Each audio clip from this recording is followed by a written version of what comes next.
everyone! Welcome back to my channel, Tax Tutorials for MSME. Ang ituturo ko sa inyo ngayon ay kung paano mag-file ng income tax return for the second quarter 2025.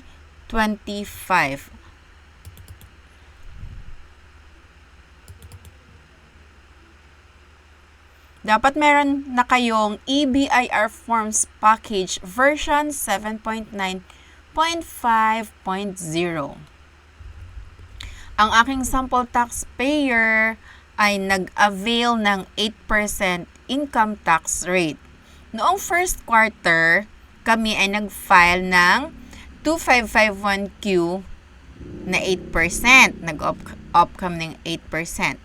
Then, sa 1701Q, nag-opt din kami ng 8%. Kung 8% sa BIR Form 2551Q, walang babayaran. Sa 1701Q, in excess of 250,000 pesos na exemption, ay mayroong tax due. Kaya itong tuturo ko ngayon, isa-sample ko, ay mayroon siyang tax due for the second quarter. Okay. Para hindi na ako mag-edit, gagamitin ko na lang yung 00 muna na tax identification number. Kung kayo ay may record na dito sa EBIR form, i-encode lang ang inyong tax identification number. Then, automatic na nalalabas ang taxpayer details.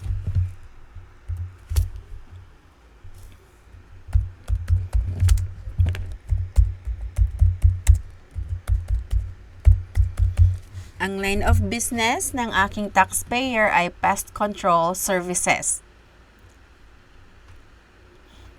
Okay.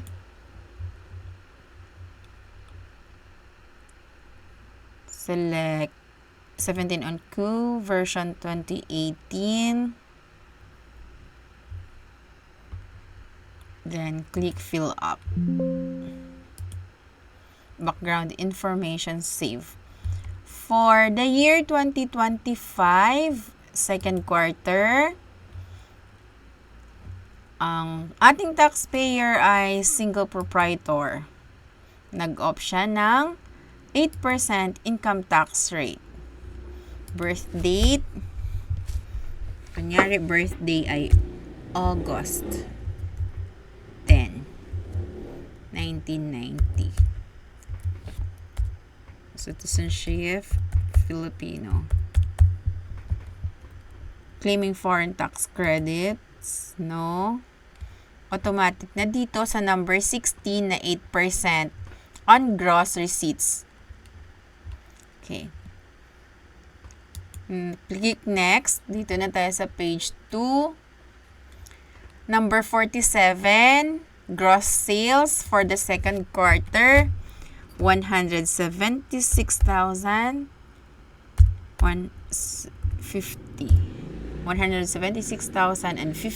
pesos. Number 50, add total taxable income from previous quarter. Ang ating gross sales ng first quarter ay 231,370 pesos. Total gross sales from first quarter to second quarter is 407,420. Number 52, less allowable deduction of 250,000 pesos.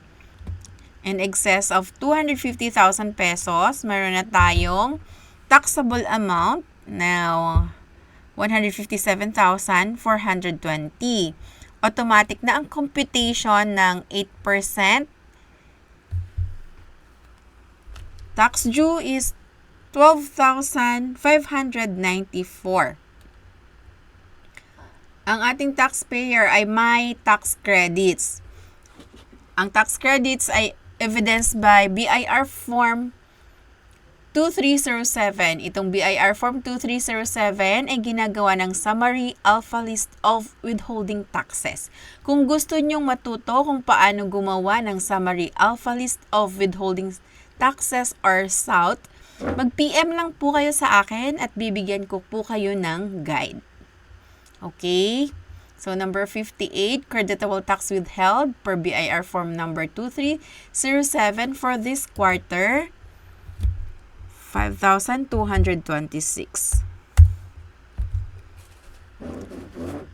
Number 63, tax payable, 7,368.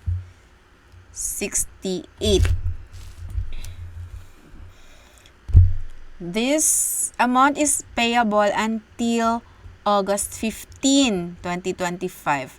August 15 po ang deadline of filing and payment ng quarterly income tax return. Okay.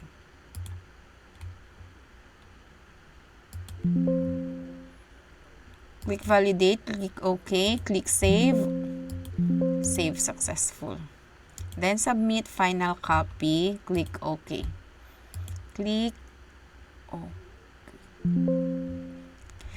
Your return was not submitted online due to any of the following reasons that may interrupt the submission process. Pag ganito po yung error, i-click lang yung OK. Then, i-click ang submit final copy.